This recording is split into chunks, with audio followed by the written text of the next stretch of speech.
What you gonna do, Jerry? Show me the money! Martin. What is it, Fransham? What's up? It is the week that everybody has been waiting for. How do you make a budget for a show? So, that's a great question. Because, we have seen an awful lot of people just light money on fire. And then they wonder why their shows fail. They wonder why people aren't coming.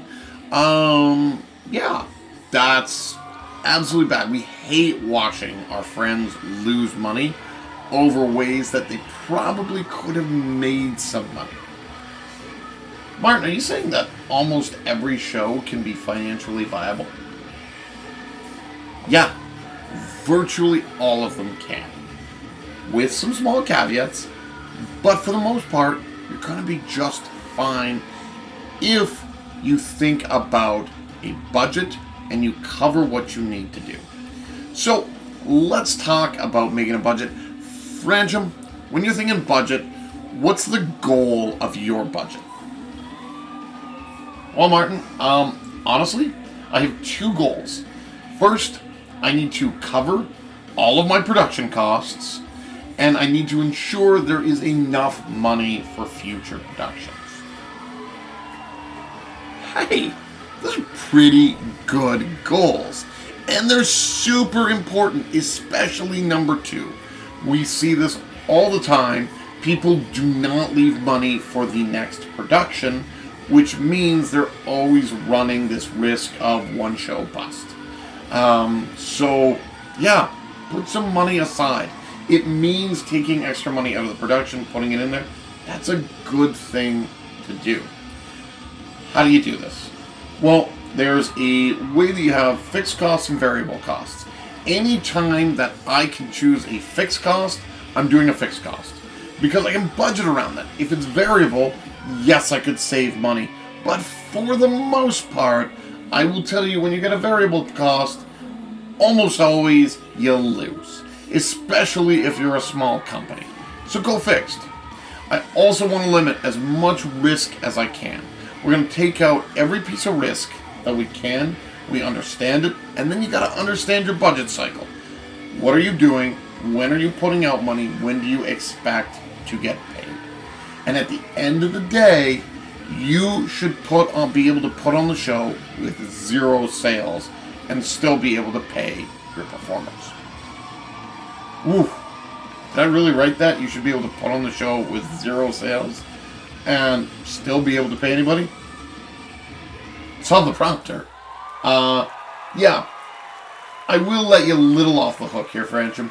After a certain size, that starts to not get sustainable. I get that. But, I think for most shows that are running, anywhere from 50 to about 150 people have the money to be able to put on that show, even if it's zero sales, because you're not going to have zero sales, right? But you know that you can walk away as an ethical company with your head held high, even if nobody shows up to your piece of art. When we're talking about this, we want to make sure a couple things. What are some of our costs? So, I know it's a little bit different between our production companies there, Fransham, but honestly, venue cost and insurance are big things. Get insurance! Make sure that you're insured. Also, when you're bidding for jobs, tell people you're insured. It's a huge kick over everyone that isn't. Make sure that you're thinking about your performers and crew in order to do this. They are your largest potential costs that you have. Make sure they're taken care of. You're going to have photo and video for the event. Maybe. Not all events do. That's okay too. What is your marketing budget that you're putting in? Don't just count on Instagram. I just count on Instagram. Okay, a couple of other venues, but largely Instagram. But if you want to grow past a certain size, you're going to have to think about getting posters out there. Keep running some Instagram ads. They're not expensive. And that can really, really help your show. And there's one final category we always have in all of our shows. Same with us. I'm pretty sure it's the category that we call stuff. It's just a line item in our budget called stuff. Because shit happens, and if I have a stuff budget with buffer, I can always be prepared. If we don't use the stuff buffer, which we always use the stuff buffer, you're going to be fine. Things are going to run up. You have that extra money. It'll be good. But even saying that, we do have some other rules we put in. Yeah, we always plan our shows to break even at 50% of the ticket sales. If we don't believe that we can go into a venue and sell 50% of the seats, we don't want to be in that venue. First off, it's going to look empty. Nobody's going to want to come see your shows in the future. So, bloop. If I don't believe that I can sell 50% of the tickets in a theater, I'm not even going to touch it. But there comes a caveat with break even at 50%. What would that be? Because I think I know, is that break even does not mean profit. Break even means you haven't made any money yet. Absolutely correct, Fransham. You have not made any money yet. Which means, yeah, you're just starting to turn dollars at this point. So let's do a little bit of show math on this. At 50 seats and you're selling a $10 ticket, you're going to have $500. Your budget should be $250 for the show. If you've got 80 seats at $20, you're going to generate $1,600 in revenue. Your budget should be $800 for the show. Or up to $800. Maybe you're able to do that a little cheaper. Cool. But don't exceed $800. At 100 seats at 125, you got $2,500. You've got a $1,250 budget. Iron Cabaret, we're 1,500 seats that we're running, $55 a seat ticket average. That's $61,000. We don't really want to exceed $30K on a budget. And the reason we set those numbers is because even with that 50%, you can have a little bit of runover. And so if you start at 50% and you have a little bit of runover,